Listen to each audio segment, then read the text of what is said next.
Hello students. Last video lecture में हमने chapter 2 के लिए कार्टेशियन प्रोडक्ट का टॉपिक कवर कर लिया था।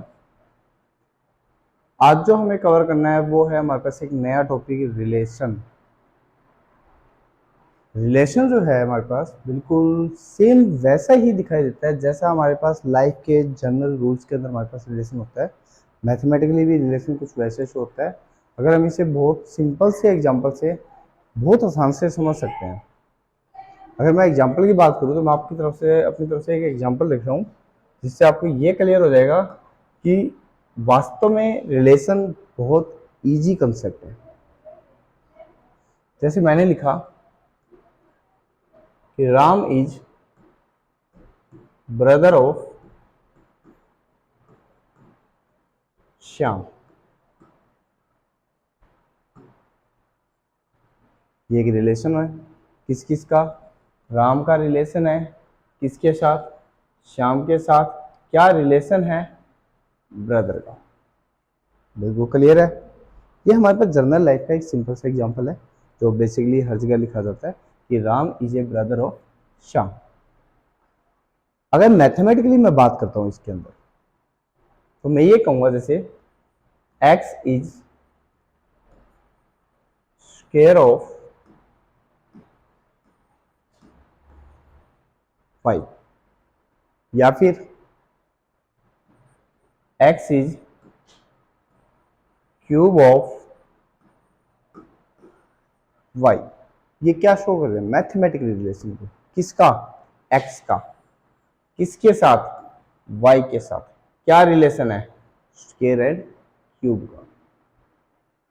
तो जो हमारे लाइफ के सिंपल एग्जांपल है जैसे हम रिलेशन है उसी तरह से मैथमेटिक्स में रिलेशन है। इसको तो हम एज ए इक्वेशन के फॉर्मेट में नहीं लिख पा रहे, लेकिन इसको हम इक्वेशन के फॉर्मेट में ऐसे लिख देते हैं कि x is square of y और x is cube of y।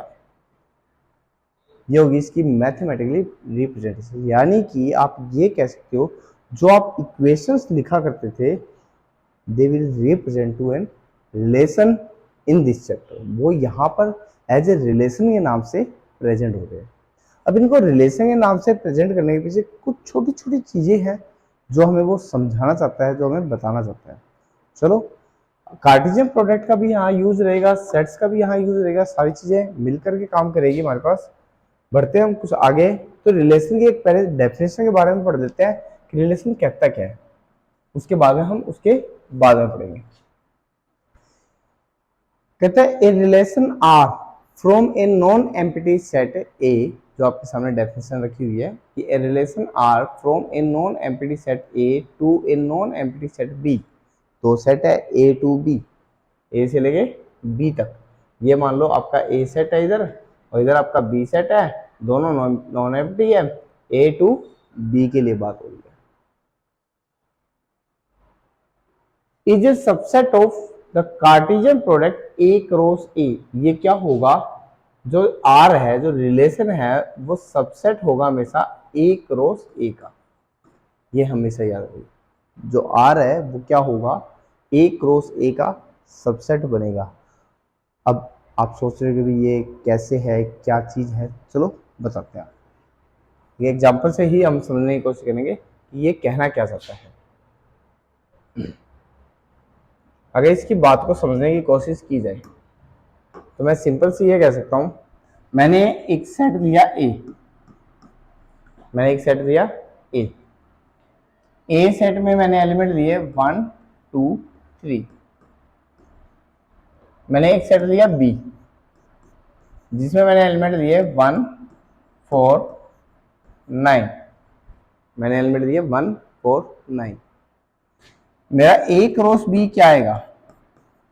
Sir मेरा ए क्रॉस बी आएगा 1 1 1 4 1 9 2 1 2 1 2 4 2 9 3 1 3 4 3 9।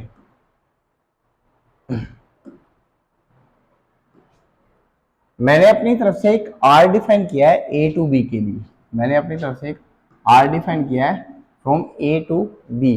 क्या डिफाइन किया है, इसमें आपने वो पेयर रखने हैं सच दैट में क्या रखा कि y is a square of x, और x और y कहां से आने चाहिए आपके, a और b से आने चाहिए। तो बताइए r में क्या क्या आएगी। सर r के अंदर मेरे पास आएगा 1 1,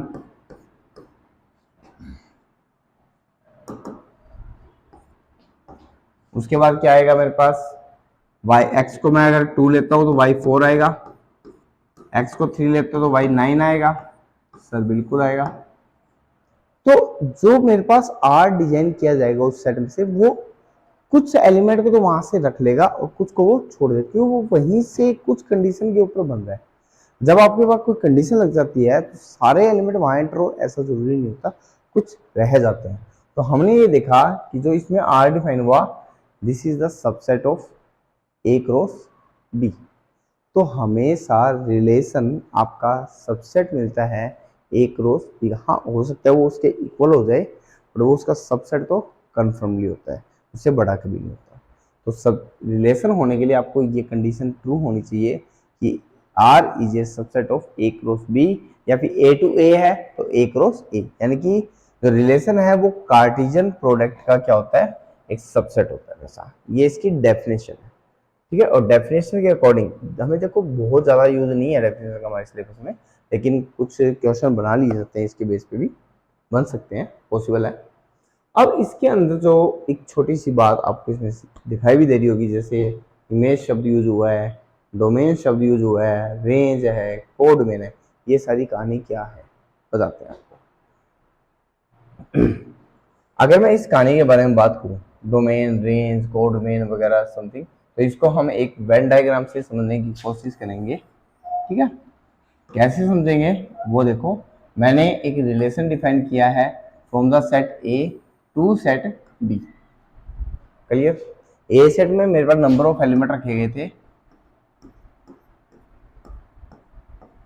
1 2 3 4 5 6 7, और मेरे बी सेट में जो है एलिमेंट रखे गए हैं मेरे को A B C D E F G H. कोई दिक्कत नहीं, ओके। मैंने कहा ए जो है मेरा वो बी से कनेक्ट है, 2 मेरा सी से कनेक्ट है, 3 मेरा ए से कनेक्ट है, 4 मेरा ई से कनेक्ट है, ये मेरा 5 से, ये मेरा इससे कनेक्ट है, 7 किसी से कनेक्ट नहीं है। सपोज करो ऐसा कुछ रिलेशन हमें दे रखा था उसने ऑलरेडी बना के। तो अगर मैं बात करता हूं डोमेन की, तो आपको उसके लिए क्या समझने की जरूरत है। डोमेन आपके पास जो पहला जहां से रिलेशन शुरू हुआ है, शुरू कहां से हुआ है, ए सेट से। ए सेट के वो एलिमेंट जो बी से लिंक बना रहे हैं, कौन कौन बना रहा है, 1 2 3 4 5 6 बना रहे हैं, 7 लिंक नहीं बना रहा। तो डोमेन आपके पास कौन होगी, 1 2 3 4 5 6, ये आपकी डोमेन होगी। वो एलिमेंट जो x के y के एलिमेंट के साथ अपना लिंक बना रहा है, ए सेट के वो एलिमेंट जो बी सेट के साथ अपने लिंक बना रहा है, तो वो एलिमेंट किसमें आएंगे, डोमेन में। इसके बाद शब्द आता है रेंज। शायद ये क्लियर हो चुका होगा आपको डोमेन क्या है। यानी डोमेन आपकी x की इनिशियल वैल्यूज है, ठीक है ना। इनिशियल वैल्यू जो आप रखोगे वहां पर, वो आपकी डोमेन के रूप में प्रेजेंट होगी। जो रेंज है वो आपको क्या दिखेगी, अब ए सेट के जो एलिमेंट है बी सेट के साथ किस किस के साथ कनेक्ट हुए हैं, कौन कौन से एलिमेंट ए के सेट के साथ कनेक्ट हुए हैं। देखो बी सेट के A B C D E F connect हुआ है, जी और एच कनेक्ट नहीं हुआ है, तो इसको हम लीव कर देंगे। तो रेंज के अंदर हमारे पास क्या क्या डालेंगे हम, A B C D E F, ये हमारे पास क्या होगी, रेंज। थर्ड शब्द जो आता है हमारे पास, यानी कि देखो ये तो आपको समझ आ गया, डोमेन में जो एक्स के वो एलिमेंट जो कनेक्ट हुए हैं, और बी के जो एक्स के साथ कनेक्ट हुए हैं रिवर्स में, वो आगे। अब आती है कोड में, एक शब्द आता है कोड में। ये शब्द क्या है? कोड में जो शब्द है, आपकी रेंज किस सेट से निकल के आई है? हमें दिख रहा है कि जो रेंज है वो बी सेट में से आई है। रेंज कहां से आई है आपकी? बी सेट में। तो पूरा पूरा जो सेट बी है वो आपका क्या है? कोडोमेन है। It mean A B C D E F G H, ये जो पूरा सेट है वो किसके रूप में काम करेगा? आपका कोडोमेन के रूप में। तो ये रिलेशन में छोटी सी बात है कि डोमेन, रेंज और कोडोमेन क्या होती है। तो आपको ये तो समझ आया कि रिलेशन कैसा कैसा शो होता है, कैसा दिखाई देता है। रिलेशन होता क्या है? वो हमेशा कार्टेशियन प्रोडक्ट का सबसेट मिलेगा। उसके बाद में हमारे डोमेन और रेंज और कोडोमेन जो तीन शब्द है हमारे, वो क्या है, वो आपके क्लियर हुए। तो अगर हम इससे आगे की बात सोचें थोड़ी सी, और फिर बाद में हम जाएंगे क्वेश्चन की तरफ। इसके बाद देखो यहाँ पर भी यही बात शायद समझाने की कोशिश, what is the domain and range, set builder form वगैरह तो लोग बाद में देखेंगे। यहाँ देखो ये चीज समझाइए, ये देखो यहाँ पर कोडोमेन है, रेंज है और डोमेन है, तीनों चीज निकलेगी है इस डायग्राम के अकॉर्डिंग। डोमेन क्या लिखी? 1 2 3 4 5, 1 2 3 4 5, इस सेट के वो एलिमेंट जो यहाँ से लिंक बना रहे हैं वो आपके डोमेन में है। रेंज में क्या है? y के वो एलिमेंट जो जो लिंक हो चुके हैं 2 3 4 5 6, ये आपके पास रेंज में। और जो कोडोमेन है वो आपका क्या है? ये पूरा सेट 1 2 3 4 5 6 का जो सेट है वो आपका क्या आया? कोडोमेन आया। तो शायद ये बात आपको क्लियर होगी, डोमेन, रेंज और कोडोमेन क्या होता है। एक छोटा सा पॉइंट है जो अच्छा है, कई बार 1 मार्क्स में इसमें से बात पूछ ली जाती है। क्या कहता है कि कोई भी ए टू बी हमारे पास सेट दिया है, ए और बी, वहां पर कितने नंबर ऑफ रिलेशन पॉसिबल है? ए से लेके बी तक how many number of relation are possible to design it. तो ये कहता है कितने नंबर ऑफ रिलेशन पॉसिबल है। आप ये देखिए सबसे पहले कि ए में कितने नंबर ऑफ एलिमेंट रखे गए हैं। सपोज करो ए में 3 एलिमेंट है, सपोज करो बी के अंदर आपके पास 2 एलिमेंट है। ए में आपके कितने एलिमेंट है? 3, और बी में कितने हैं? 2। तो आप मेरे को ये बताइए सबसे पहले कि ए क्रॉस बी में कितने एलिमेंट आएंगे। अब आपको पता है कि ए क्रॉस बी में कितने आएंगे? सर हमारे पास ए क्रॉस बी में इन दोनों की प्रोडक्ट आएगी। क्या आएगी? इन दोनों की प्रोडक्ट। तो कितना आए? 6 एलिमेंट। जो 6 एलिमेंट है, जैसे हम नंबर ऑफ सबसेट्स लिखते हैं, नंबर ऑफ सबसेट्स कैसे लिखते हैं हम? 2 रेज टू पावर n ना। तो उसी तरह से नंबर्स ऑफ रिलेशन लिखे जाते हैं। ठीक है, नंबर ऑफ रिलेशन की अगर बात की जाएगी तो हमारे पास कितना आएगा? 2 रेज टू पावर 6। यानी कि सर ये कहना चाहते हैं हम 2 की पावर n इंटू एन। अगर ये नंबर ऑफ एलिमेंट m दे दे, ये मान लो n दे दे, तो फाइनली फॉर्मूला क्या बना? 2 raise to power m into N बना। 2 raise to power m into N, this is called the number of relation. है कि आपने उसमें नंबर ऑफ सबसेट्स जैसे आपको पता चल जाएगा तो आप उसके नंबर ऑफ रिलेशन बता सकते हैं, उसको भी 2 रेज टू पावर n में लगा दीजिए। तो ये था आपके पास इसके अंदर नंबर ऑफ रिलेशन को कैलकुलेट करना। अब इन्हीं के बेस पे छोटे छोटे ये क्वेश्चंस बनाए गए हैं। चलो एक दो क्वेश्चन हम चर्चा कर लेते हैं, उसके बाद में आप एक सेल्फ प्रैक्टिस के ऊपर ध्यान देना है कि कैसे हम कर सकते हैं। पहला क्वेश्चन, ए सेट आपको दिया है 1 to 14, यानी कि 1 से लेकर 14 तक के एलिमेंट डाले गए हैं। आपको बता दो कार्टेशियन प्रोडक्ट से बाहर कभी भी नहीं जाना है। अच्छा, ए सेट में 1 से 14 तक के एलिमेंट है, डिफाइन किया गया एक relation A to A. Relation कहाँ से कहाँ तक है? ए टू ए के लिए डिफाइन किया गया। क्या रिलेशन डिफाइन किया गया? रिलेशन कुछ ऐसा बनाया गया कि इसमें वही पेयर आपके लिखे जाएंगे एक्स और वाई के जो इस कंडीशन को सेटिस्फाई करते हो, लेकिन दोनों ए सेट से बाहर नहीं जानी चाहिए, ये ध्यान रखिए। तो अब देखो, अगर मैं x को 1 कंसिडर करता हूं तो y की वैल्यू मेरे पास 3 आती है। x को 1 लेता हूं तो y मेरा 3 आता है, एक पेयर ये हुआ।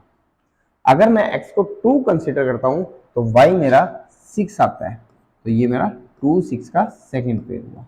अगर मैं y को 3 कंसिडर करता हूं तो x को 3 कंसिडर करता हूं तो y मेरा 9 आता है, और 4 लेता हूं तो 12 आता है, 5 लेता हूं तो 15 आता है, और 15 सेट्स में नहीं है, इसीलिए हमारे पास ये रिलेशन यहां तक ही क्लोज हो जाता है आर। अगर मैं बात करूं तो हमारे पास डोमेन क्या बनेगी, तो डोमेन देखो आपने क्या क्या एलिमेंट, मैंने कहा एक्स की वैल्यू डोमेन के रूप में काम करती है और वाई की वैल्यू आपकी रेंज के रूप में काम करती है। तो डोमेन क्या बनी, 1 2 3 4। आप सिर्फ 4 ही नंबर को कनेक्ट कर पाए हो, किससे, 3 6 9 12 से। अगर वेन डायग्राम की बात करें तो यहाँ पर 1 2 3 और 4 है, यहाँ से आपका आया 3 6 9 12 के साथ ही कनेक्ट हो गए। अच्छा, लेकिन एक्चुअली यहाँ नंबर कौन कौन थे, 1 से लेके 14 तक इसमें थे, 1 से लेके 14 तक यहाँ थे। ये सारे जो नंबर है वो 1 to 14 तक है। ये भी कहाँ से है, 1 से लेके सारे चलते हुए 14 तक है। तो अब मेरे को ये बताइए डोमेन क्या हुई, जो जो कनेक्ट हुए हैं, जिससे कनेक्ट हुए वो रेंज, और जहां से आए हैं वो सारी कोड में। तो कोड में के रूप में आपका ए सेट पूरा पूरा आएगा। तो ये थी आपके पास डोमेन, रेंज और कोडमेन की बात के द्वारा एक फर्स्ट क्वेश्चन जो आपको समझाना चाहता है। सेकंड क्वेश्चन की तरफ बढ़ के देखिए क्या कहता है हमारे पास, नेचुरल नंबर। आपने सिर्फ और सिर्फ जो नंबर सोचने हैं वो नेचुरल नंबर सोचने हैं, अनदर नंबर के बारे में बात नहीं होगी। लेकिन रिलेशन क्या है, y मेरा x प्लस 5 है, y मेरा क्या है, x प्लस 5 है, लेकिन एक कंडीशन दिया है, x is a natural number less than 4। आपको 4 से छोटा ही सोचना है, x को 4 से छोटा सोचना है, लेकिन नेचुरल सोचना है। तो x क्या क्या हो सकता है सर, x मेरा 1 हो सकता है, x मेरा 2 हो सकता है, x मेरा 3 हो सकता है। ये वैल्यू x की हो सकती है। आपको y क्या रिसीव होगा वो यहां से आइडिया लगा सकते हो, y मेरे को 2 3 4 रिसीव, सॉरी प्लस 5 है, याद नहीं रहा, प्लस 5 है तो बेटा क्या रिसीव होगा, मतलब क्या हो गया, प्लस का 5 है तो हमारे पास रिसीव हुआ 6, ये हुआ 7, ये हुआ 8, हमें ये रिसीव हो गए। तो अब मेरे को ये बताइए डोमेन क्या बैठी, x की वैल्यू, रेंज क्या हुई, y की वैल्यू, कोडोमेन क्या हुई, जहां से एलिमेंट आए natural number, this is called the आपके पास codomain.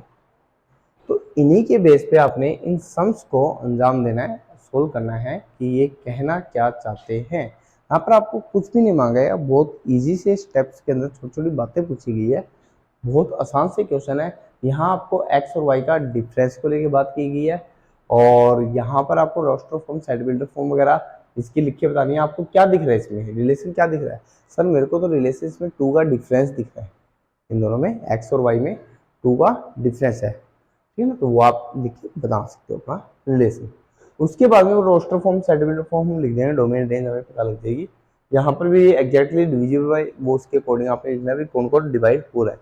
B is exactly divisible by, तो बी जो है, जो सेकंड वाला एलिमेंट है वो ए से पूरा पूरा डिवाइड होना चाहिए। अगर आपने ए को 1 लिया तो बी क्या होगा, 1 2 3 4 5 6। अगर ए को 2 लिया है तो क्या आएगा, 2 4 6, ठीक है ना, वो डिविजिबल होना चाहिए, आपसे ये बोला गया।